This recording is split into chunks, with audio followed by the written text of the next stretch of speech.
Hello student, नमस्कार। मैं हूं यादव नरपत और आप देख रहे हैं हमारा यूट्यूब चैनल नरपत सिंह गलत अड्डा में आपका स्वागत है। आज हम संख्या पद्धति का भाग 3 लेकर के आए हैं और उसके बारे में अब हम आपको बताने जा रहे हैं। देखिए स्टूडेंट, संख्या पद्धति, संख्या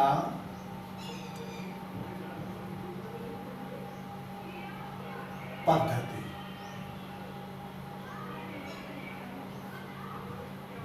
भाग 3। इसमें क्या है कि अभी तक हमने स्टूडेंट आप लोगों को परमेय संख्याओं के बारे में बताया था, करड़ी के बारे में भी बताया था, सम विषम संख्याओं के बारे में बताया, शून्य कैसी संख्या है उसके बारे में बताया।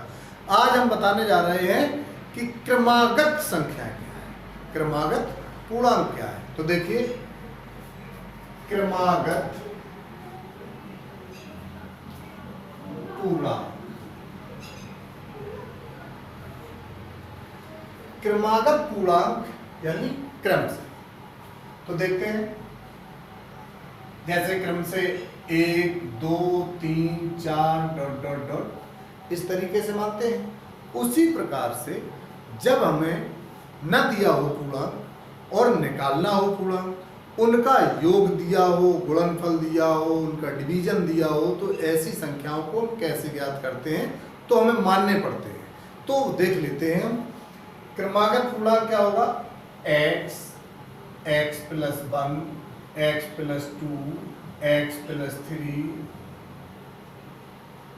इस तरीके से हम आगे बढ़ते जाते हैं।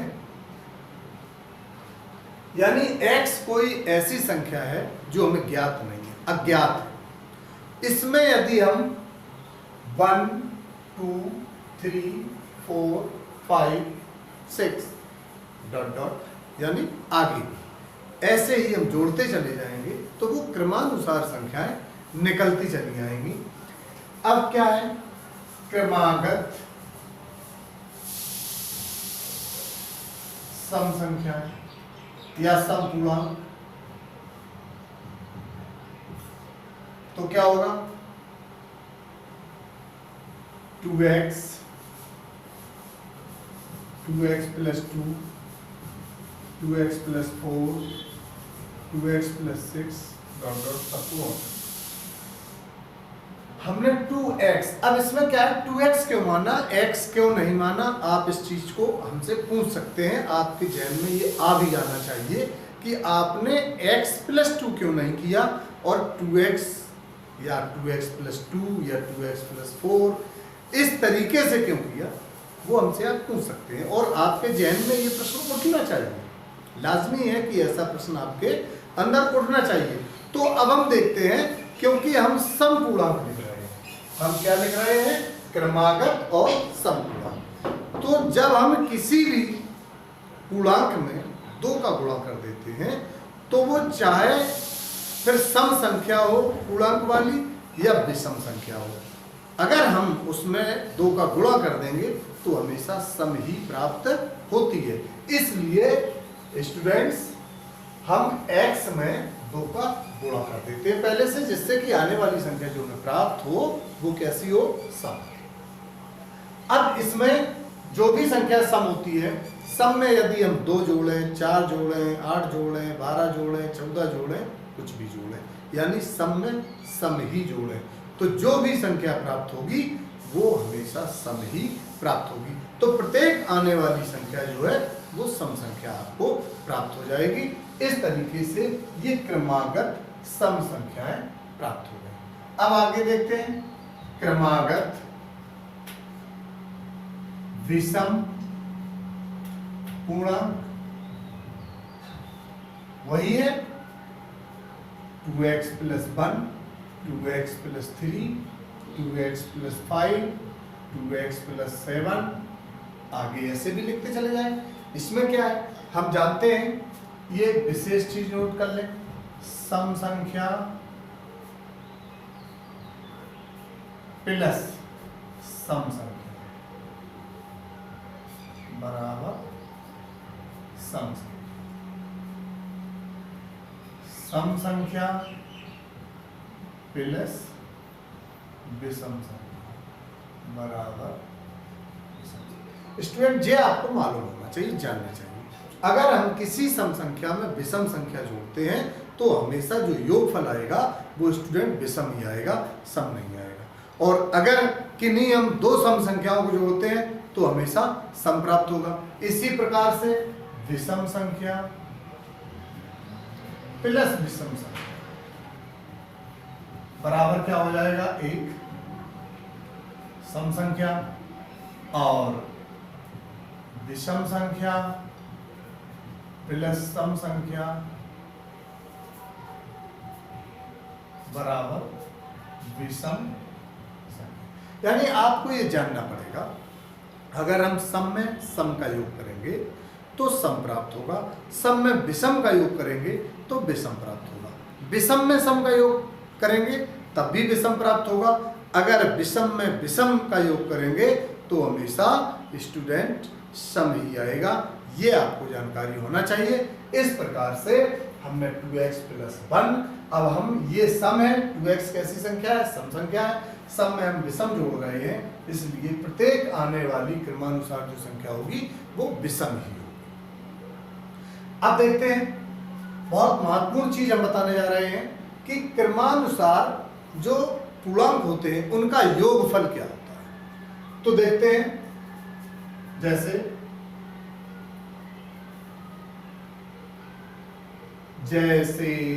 1 2 3 4 5 डॉट डॉट डॉट हमने लिख दिया 10, 1 से 10 तक की संख्याओं का योगफल। तो इसके लिए सूत्र ये बनता है, सूत्र तो आपका ये बन जाएगा कि योग बराबर n और n प्लस 1/2।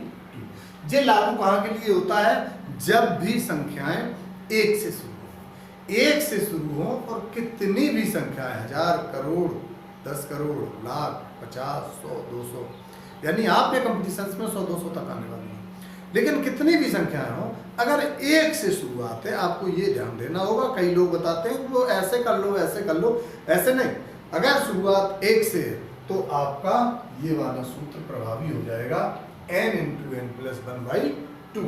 यानी तो n माने क्या है, इनकी संख्या, कितने नंबर्स है, यानी 1 से लेकर 10, तो n बराबर कितना हुआ स्टूडेंट, 10। तो देखते हैं हम इसमें n बराबर कितना हो जाएगा, 10। अब 10 इनका योगफल ज्ञात करना है, तो क्या हो जाएगा, 10 × 10 + 1/2, तो 10 × 11/2, 2 पंचे 10 और 11 पंचे 55, इनका योगफल 55 हो गया। ये हम जानते हैं, ये एक ट्रिक है जल्दबाजी करने के लिए, लेकिन इसका मैनुअली क्या है, मैनुअल में देखेंगे एक समांतर क्रम की एक सीरीज बनती है स्टूडेंट, समांतर क्रम की एक सीरीज बनती है। वो सीरीज क्या होगी, जैसे पहला 1 2 3 4 5 6 7 8 9 और 10 तक का दिया गया था। तो इसमें ये तो प्रथम पद क्या है, प्रथम पद इसका है 1, और प्रत्येक पद का सार्वधातर, इसको हम डी बोलते हैं, कॉमन डिफरेंस, यानी प्रत्येक पद के जो एक पद और दूसरे पद के बीच का अंतर है वो कितना है। अगर सभी में समान है तो वो सार्वधातर कहा जाता है। जैसे हम क्या करें, 2 से 1 घटाएं, 1 बचेगा, 3 से 2 घटाएं, 1 बचेगा, 4 से 3 घटाएं, 1 बचेगा, 10 से 9 घटाएं, 1 बचेगा। तो आप इससे ये घटाएं, इससे ये घटाएं, इससे ये घटाएं, इससे ये घटाएं, कोई क्रम से घटाते चले जाए ऐसे ही, तो सभी का जो अंतर आएगा वो 1 ही आएगा स्टूडेंट। तो जब अंतर समान हो, कोई पद ऐसे दिए हों कि उनका अंतर समान हो, तो हम क्या करते हैं, प्रथम पद यानी 1 ले लिया, सार्वधातर इसका हमने d बराबर आपको निकाल के दिखा दिया, कितना है, 2 - 1 = 3 - 2 = 1। पदों की संख्या n बराबर कितनी है, 10, टोटल पद है, नंबर ऑफ टर्म्स कितने हुए, 10, तो n का मान 10 हो गया। अब सूत्र आता है Tn बराबर, क्या आता है, Tn नहीं सॉरी Sn बराबर होता है, Sn बराबर होता है n/2 2a + n - 1 × डी। इस प्रकार से ये मैनुअली है। आप अगर क्रम से लगाएंगे तो S10 बराबर n कितना है 10, a कितना है 1, n कितना है 10 -1 और d का मान कितना है 1। तो S10 बराबर यहाँ 5 हो जाएगा और यहाँ 2 प्लस कितना हो जाएगा 9। तो 5 गुणा 11 बराबर कितना आया स्टूडेंट 55। तो जी इस तरीके से आता है। अब इसी में एक प्रश्न और बनता है कि अब वो बोल दे यहां से कि 1 2 3 4 डॉट डॉट के कितने पदों का योग या कितने पदों का योग 55। एक सीरीज उसने बना दी है, यहाँ पे 1 2 3 4 5 दे दिया है और बोल रहा है कि ऐसे ही हम और पदों को आगे बढ़ाते जाएं तो ऐसे कितने पद होंगे कि जिनका योगफल कितना आ जाएगा 55। तो अब देखिए स्टूडेंट यही चीज है S10 यहाँ पे योगफल दिया है तो यानी SN बराबर कितना हुआ 55। पदों का योग कितना आ गया 55। A कितना है 1, D कितना है 2 - 1 बराबर 1। वही सूत्र लगा देंगे Sn बराबर n/2 2a plus n - 1 into D. तो कितना हो जाएगा, यहाँ पे आ जाएगा 55, यहाँ पे n का पता नहीं, यहाँ a का वैल्यू 1 है, n का पता नहीं, d का वैल्यू 1 है।